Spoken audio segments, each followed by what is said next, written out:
Mä pelasin pelkästään Anaa 5 päivää ja striimasin kaiken. Oho. Missä se nyt menee?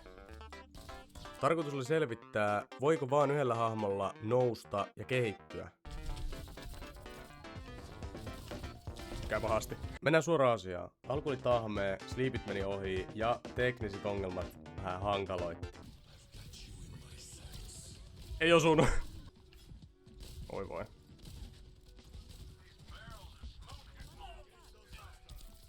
Yhden osuu. Oi voi.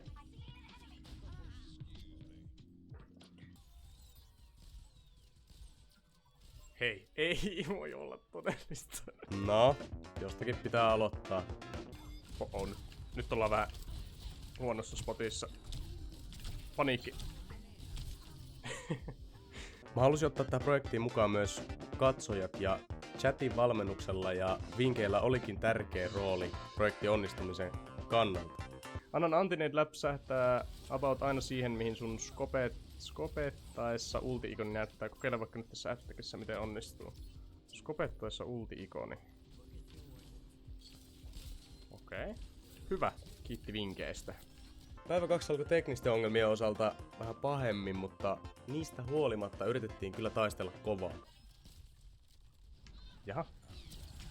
Miten toi meni ohi? Ei haittaa. Annetaan tolleen. Kaunista. Kaunista! Sleepitkin näköjään ainakin osu. Kattokaa näitä sleepejä. Herra jumala. Ojaa semmonen. Mikä? Mulla on kyllä ihan... Ei. Noniin ja sleepille. Ja pienen kehityksen hiventä siis oli ilmassa ja voittoja tuli 10 pelistä 8.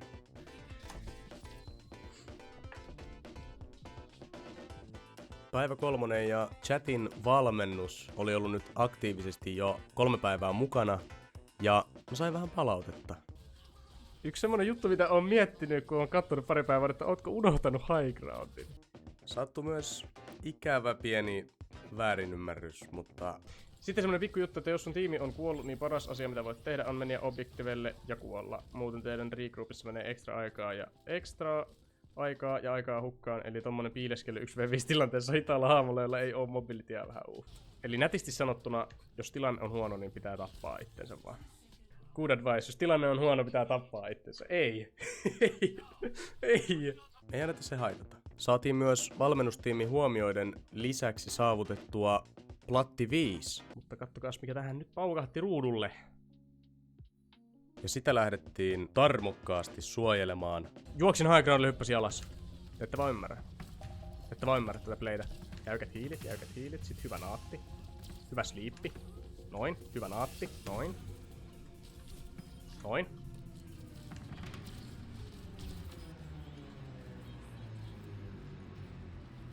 Hyvää yötä, Bobby. Ja se menikin todella hyvin. Ja goldiin. Päivä 4. Ei edes puhuta tästä.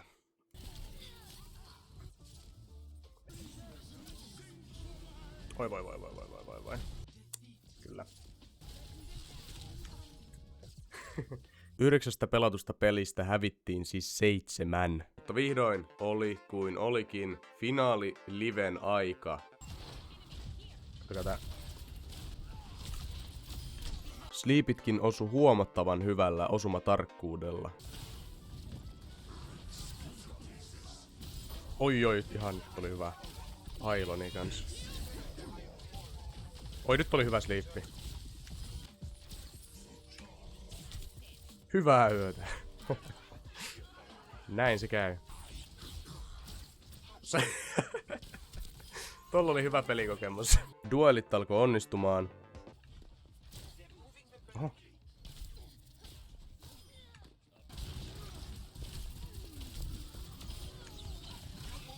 Joo.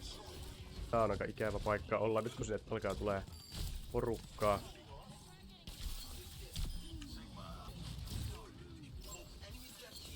Ja ylipäätään osumatarkkuus oli kunnossa.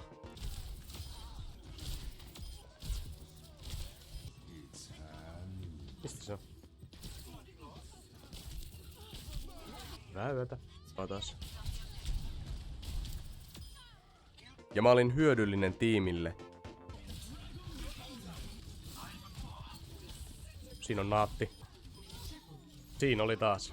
Kolaa hyökkäyksellä, niin nyt mä lähden taas suoraan tänne vähän flänkkäilee.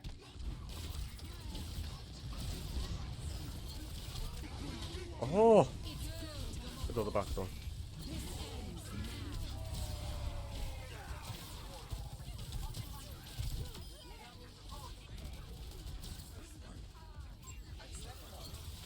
Aivan naatti. Ja kissakin teki pienen esiintymisen, kun chatissa lunastettiin kanavapisteillä hae kissapalkinto. Meillä lunasti palkinto hae kissa. Pablo tänne please, okei. Okay. Kissa on saatu paikalle. Se oli saunassa.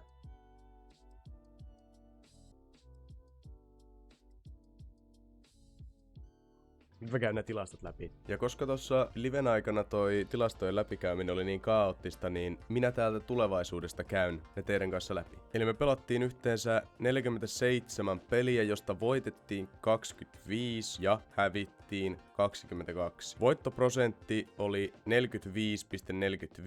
lähtöränkki oli Gold 2 ja päädyttiin Gold 1. Sleepdartien tarkkuus nousi 41% 43%.